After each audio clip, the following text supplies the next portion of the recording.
So, yeah. So, his stock's up 150% off the bottom, not 100 because he's got the leverage. And so he's buying. Well, who else is buying? Well, CZ had to buy a bunch to, give people the money that they withdrew because he had a big run on the bank when he got sued by the US government. Again, just more FUD. So big short squeezes. There are a lot of people who are short. Those short squeezes are over. If we get even a whiff of demand, like normie demand, it's going to be unbelievable. And look, yeah. I think that's where we're headed. Like we're going to see a parabolic move coming up to the halving, or maybe following the halving. I'm not sure exactly the timing, but sometime between, May 9th of this year and May 9th of next year, we will see a FOMO rally just like every other cycle. And I don't know what the number is going to be. Look, I'm very solidly in the camp that every halving we get a zero.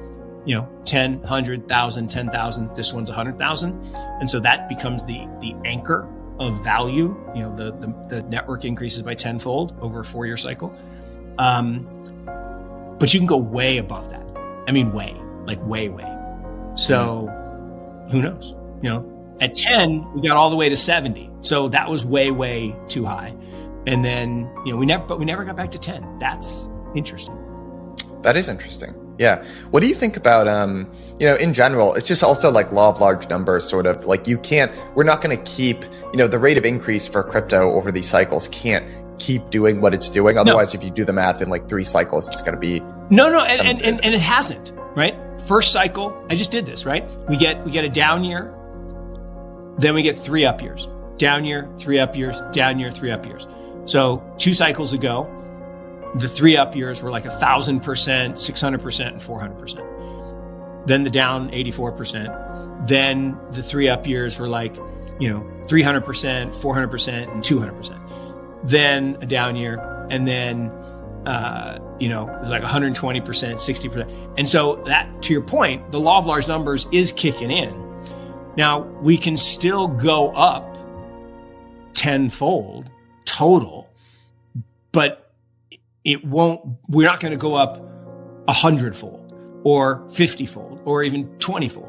So I think what's really interesting is the way a Metcalfe's law curve works, right?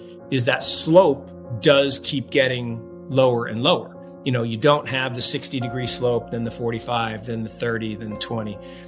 And even when it's 25, 30, 40, 50 years from now, when the slope is only 5 or 10%, it's still going up. It's still increasing in value. That you don't think we're going to increase. Over the last 14 years, Bitcoin has increased 68,192,810%. And I'm very, very disappointed that you don't think we're going to get that over the next. So unfortunately, I don't mean to FUD here, but I don't think we're going to do that again. But 68 million%. It's just it's a mind-numbing number, and it's outstanding. And part of that is I don't really count the first 4 years. I know I should, but I don't really, right? Because it was a science project, and we're dealing in fractions of a penny. It wasn't real, right? It wasn't there. The last 10 years, it's real. And in the last 10 years,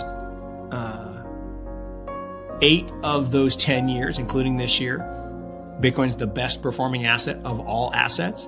Over the whole 10-year period, it is the best performing asset. And that's why I'm befuddled when people still have zero exposure.